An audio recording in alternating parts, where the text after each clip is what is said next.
안녕하세요. 올해 77살 되었고 광진구에 사는 권명춘입니다.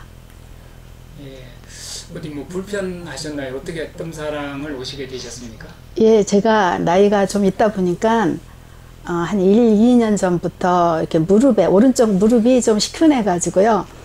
특히 이렇게 내려가는 건 괜찮은데 계단 오르기가 좀 불편해서 항상 이렇게 잡고 항상 이렇게 보조를 이렇게 힘을 주면서 걷게 되었 그런 상황이었는데 작년 24년 말쯤에서요. 갑자기 오른쪽 다리가 고관절이 막 아프면서 갑자기 저리고 막 따가운 그 증세가 갑자기 너무 심하게 오는 거예요.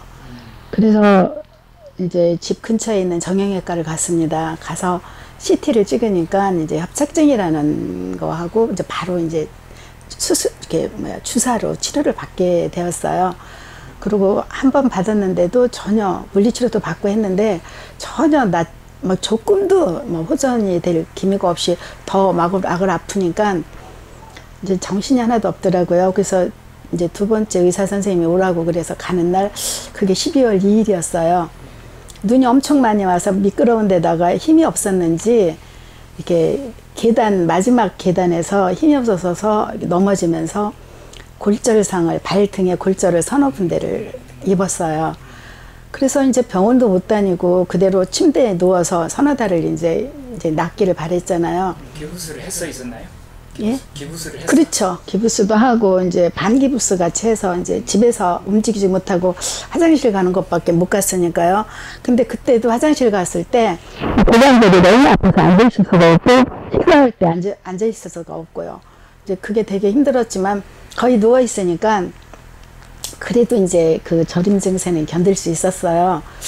근데 이제 서너 달 이게 발 골절이 낫고 일상생활에 들어가니까 그 아픈 증세가 다시 오는 거예요.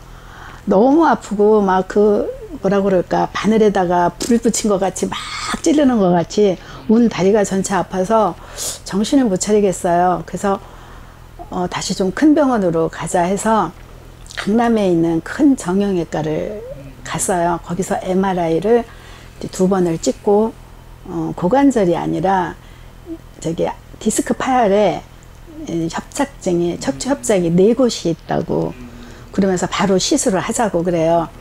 시술 한 번 하는 데가 한 80%의 이제 성공률에 420만 원 플러스 알파가 들더라고요. 그래서 MRI 2개 거의 500만이 넘었죠. 뭐 아프니까 도로 집에 가야 된다라는 생각을 못 하겠어요. 그래서 바로 그날 저녁에 오후 6시에 시술을 받습니다. 받고 아침에 일어나면은 이제 뭐 잘 됐다고 하고 뭐 어쨌든 그래서 그 다음날 아침에 이제 그 재활치료 하는 방법도 배우고 약을 막 한아름 이제 하루에 2번씩 먹을 약을 받고 집에 왔어요. 왔는데 아픈 게 아프다고 그러니까 의사 이렇게 더 아픈데요. 의사한테 물어보니까 의사 선생님이 환자마다 다르지만 좀 덜 아프고 덜 아프지만 점점 나아질 거다.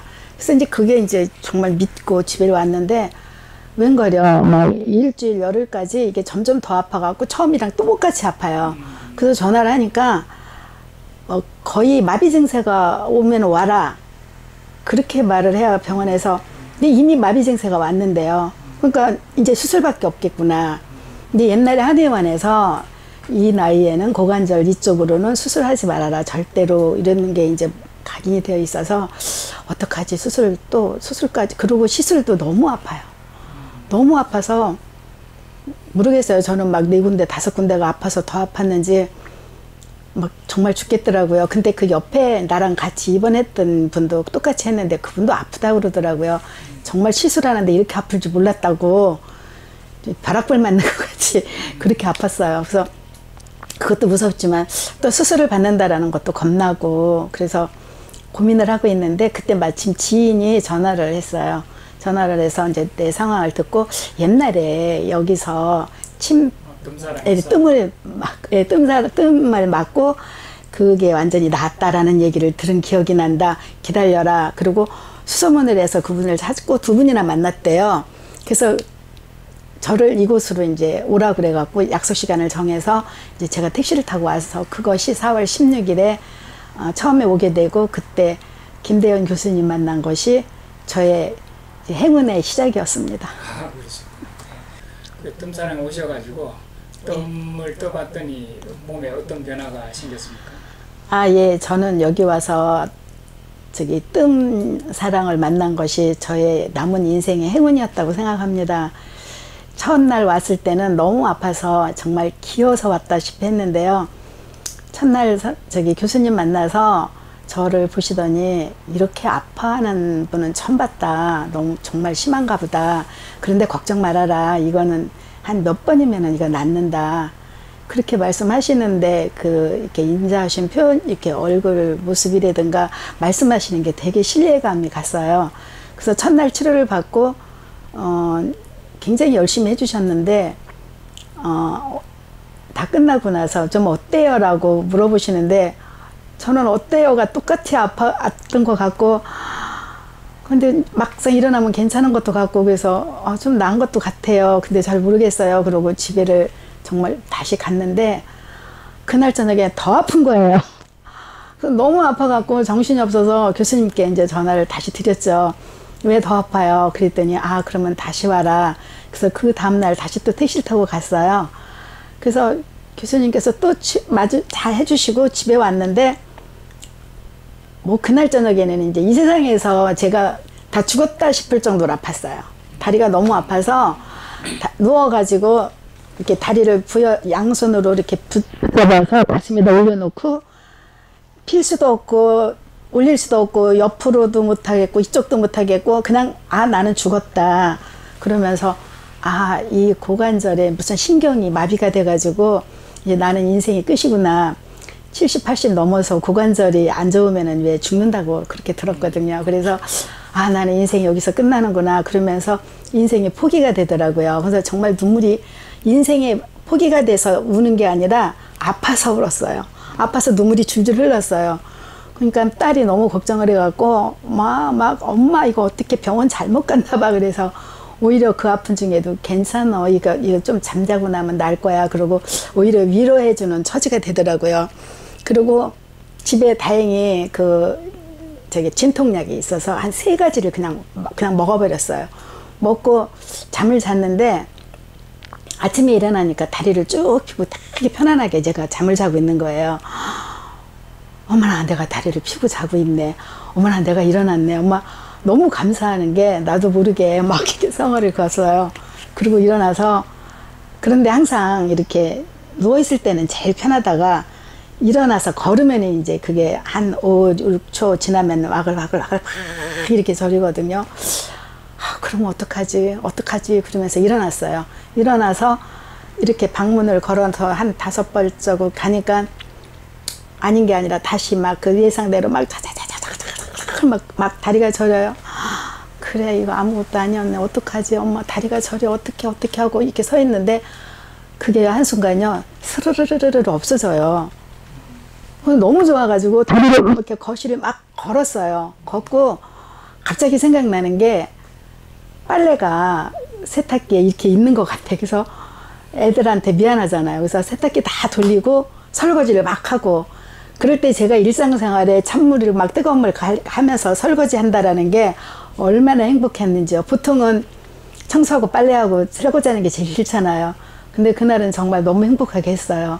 그리고 이 기쁨을 누구한테 얘기를 해야 되겠는데 가슴이 벅차가지고 나 안 아파 나 다리가 좋아졌어 하는데 누구한테 얘기할 사람이 너무 많은데 제일 처음에 교수님한테 했어요. 근데 교수님 바쁘실까봐 제가 문자를 교수님 나 이래저래 해서 지금 빨래도 하고 세탁기도 돌리고 감사 인사 드려요. 너무너무 감사드려요. 그리고 진짜 진심을 다해서 이렇게 이제 문자를 드렸고요. 그 뒤로 4번째 이제 일주일에 한 번씩 오잖아요. 이제 저도 나름대로 열심히 떠보라고 하셔서 이제 저기 뜸 자리에 저도 열심히 하고요. 4번째 여기 오는데 다리를 6개월 동안 못 움직여서 다리가 힘이 없어서 못 걷는데 밖에 나오면 막 힘이 들어요. 집에서는 괜찮은데 근데 걸을 것 같은 기분이 들어요. 그래서 열심히 집에서는 연습을 했는데 그래서 살금살금 약간 후들후들하지만은 제가 버스를 타고 여기로 왔어요. 버스를 타고 와서 문을 확 열면서 교수님 저 버스 타고 왔어요. 제가 막 그랬어요. 그때 교수님이 기억이 납니다. 예, 저를 딱 쳐다보시면서 환히 웃어주셨어요. 그때 그 막 교수님이 막 그 화답해 주시는 그 미소하고 저의 막 그 간절했던 그 아픔이 없어지는 그 환희, 기쁨. 그걸 어떻게 말로 다 해요. 아, 나는 살아있는데요. 버스를 타고 여기까지 왔는데요. 너무너무 좋았어요. 그때 모습이 기억이 영원히 죽을 때까지 잊지 못할 것 같아요. 그리고 이제 차츰 제가 2달 동안 한 8번, 예, 오늘까지 지금 9번 했나 봐요. 근데 저림 증세는 한 7번, 8번째 완전히 없어졌어요. 저림이 완전히 없어지고 지금은 계단을 옛날에는 올라다니지도 못했던 이렇게 내려가는 건 잘 내려갔는데요. 20개 정도는요, 안 잡고 걸어가 올라갔다 내려갔다 하는 정도로 제가 너무 건강해지고 너무 기쁘고, 그래서 막 친구들도 열심히 만나러 다니고 막 애들도 만나러 다니고, 그 다음에 뭐 못 보였던 6개월 동안 못했던 공부도 막 하고, 제가 얼마나 제2의 신나는 생활을 하는지요. 감사드립니다. 그래서 주위에서 스님처럼 이렇게 연세 드셔가지고 이게 뭐 관절이 불편하신 분들한테 뭐 혹시 해주실 얘기가 있으십니까? 아, 너무 많죠. 너무 안타깝고 하고 싶죠. 그냥 저절로 실은 제가 이제 막 나도 모르게 6개월 동안 거의 못 만났다가 막 만나면은 나는 이랬어 하고 얘기를 하잖아요. 그러면 오히려 아프신 분이 더 반응을 주세요. 그래서 지금 거의 막 2분, 3분이 이제 저한테 선생님 뵙자고 이렇게 얘기가 지금 오는데, 실은 그 병원에서 제가 시술을 받았을 적에도 한 500만 원이나 넘게 들었잖아요. 근데 여기서는 그거에 한 10분의 1 가격으로 제가 이렇게 완전히 나았고, 그러니까 조금 굉장히 부담 없이 오실 수 있고, 정말 이렇게 편하게 이렇게 나을 수 있는데 그렇게 고통스럽게 그 병원에서 갈 이유가 있나, 이런 생각이 정말 들었어요. 그리고 사실상 제가 말을 하면은 거의 이렇게 제가 이렇게 주위의 친구들이 너무너무 이렇게 먼저 저보다 반응을 주세요. 그래서 굳이 가자 안 해도, 너 해봐라 소리를 안 해도, 나 어떻게 나도 그래 그러면서 그렇게 말씀해 주시는 게 너무 기쁩니다. 근데 그리고 뭐 해보셔야지 알잖아요. 뭐 널리 해주셨으면 좋겠습니다. 많은 분들이 정말 쉬운 방법이고 편한 방법이라고 생각합니다. 하고 저도 어느 사이에 이렇게 마니아가 돼서요, 뜸사랑 마니아가 되어서 화이팅입니다.